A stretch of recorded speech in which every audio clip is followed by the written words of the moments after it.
Final Fantasy XV reminds me a lot of Metal Gear Solid 5. Both games had potential to be absolutely incredible, but due to some unknown circumstances, they failed to live up to expectations, and released in a state that was a far cry from what was promised. Final Fantasy XV has a lot of good and a lot of bad. It's one of the most conflicting games I've played because one moment I'm on top of the world loving every second of what's going on, and the next I'm stuck in a corner fighting 15 goblins and I have no idea what's happening to me. The quality of FF15 rises and falls so dramatically throughout its playtime that it was hard for me to settle on how I felt about this game as a whole.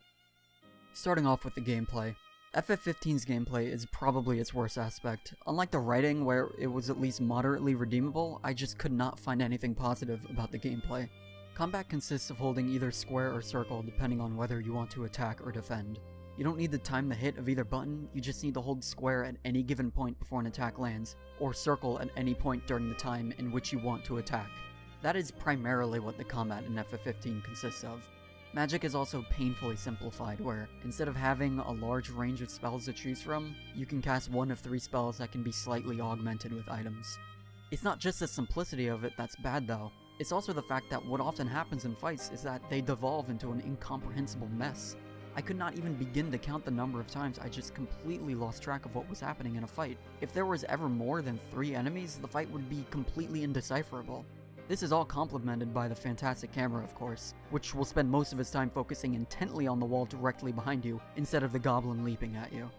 Most important of all though, the gameplay in FF15 just isn't engaging. Having to hold a button down to attack and having to hold a button down to dodge everything just wasn't fun. I quickly lost interest in doing any of the side quests because they would ultimately end up with me fighting something, and all I wanted to do at that point was hear the characters interact with each other and watch the plot develop. Eventually, my interest in the side stories and even some of the main story was outweighed by the chore that was the combat system. The combat in FF15 exists in a weird limbo state where they didn't go full action game, but they didn't go full turn-based RPG either.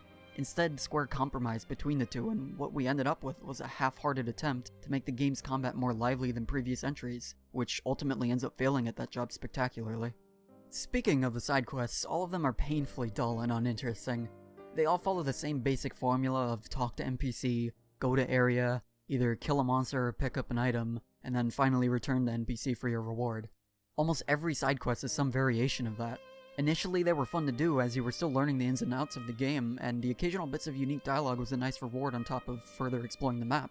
But after the 20th time going to an area and killing 5 pigs, they were anything but enjoyable. On top of the dull side quests and the painfully unenjoyable combat, the final thing that really put the last nail in the coffin for me was this game's addiction to having the player wait. There is just so much waiting. 5-minute car trips, waiting half a second before you can interact with anything, minute-long load screens, having to go into the menu every single time you want to do anything, manually scrolling through every single vendor trash item and selling it individually, sidling through a small opening in a hole that takes 20 seconds for no reason. It just goes on and on. There is so much unnecessary padding of this game's length that it eventually became infuriating. You want to do a side quest? Alright, cool, let's go through the motions. There's a guy who wants photos of a specific place from 2 angles. So you hop into your car and fast travel to the first point. Okay, that alone is going to take about 3 minutes. Now you have to hop out of your car and run to the objective, which can take another minute. Alright, cool, you got the picture. Guess what? Time to go get the other. If it's within walking distance, great, you just gotta walk for another couple of minutes. If not, then hop in that car and sit around doing nothing for the next 3 minutes, then hop out and run wherever you need to go. Alright. Finally, the side quest is complete. Now you have to go back to the NPC, and thankfully he's just far enough where you can use a fast travel point without having to sit around in the car doing nothing. Enjoy that minute-long load screen though. Overall, when it's all said and done, you spent upwards of 10 minutes waiting around doing absolutely nothing, just so you could actually play the game for maybe 5 minutes tops. That is this entire game in a nutshell. The needless padding drove me insane near the middle of the game, and once I began to notice it, I started seeing it everywhere.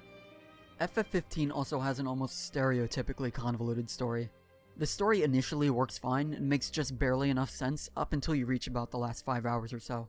That's where the brakes come off and FF15 goes barreling towards the finish line at 125 miles per hour, skipping over numerous important events and appropriate character developments. It's really hard to get into the nuances of this without hitting spoilers, so just take me on my word that the last chunk of this game is an absolute mess. You can almost feel the exact point where the higher-ups at Sony told Tabata that it's time to ship the game, and where the development team just slapped together what little they had and just shipped it. FF15 isn't all sour grapes though, there's some real good stuff in here too. For instance, the game is drop-dead gorgeous. Being a person who primarily plays games on PC, I often find it hard for console games to impress me on a visual level, but good god man, this game looks incredible. Multiple times I found myself having to just look around for a second because of how amazing the sights were. What was even more breathtaking though were the set pieces. There are a couple of standout moments where you get to experience some insanely cool stuff that is just dripping with beauty and amazement. I would have been perfectly happy just watching these events unfold because of how exquisite they were. FF15 is just chock full of immaculate beauty, and it was a visual splendor playing through this game. The writing isn't all bad too. The characters specifically were very endearing, and quite honestly, this game would have been terrible if these characters didn't work. I'm of course referring to the 4 main characters that you spend all of your time with. Gladio, Noctis, Ignis, and Prompto all brought their own personality to the team, and it was a delight listening to them interact.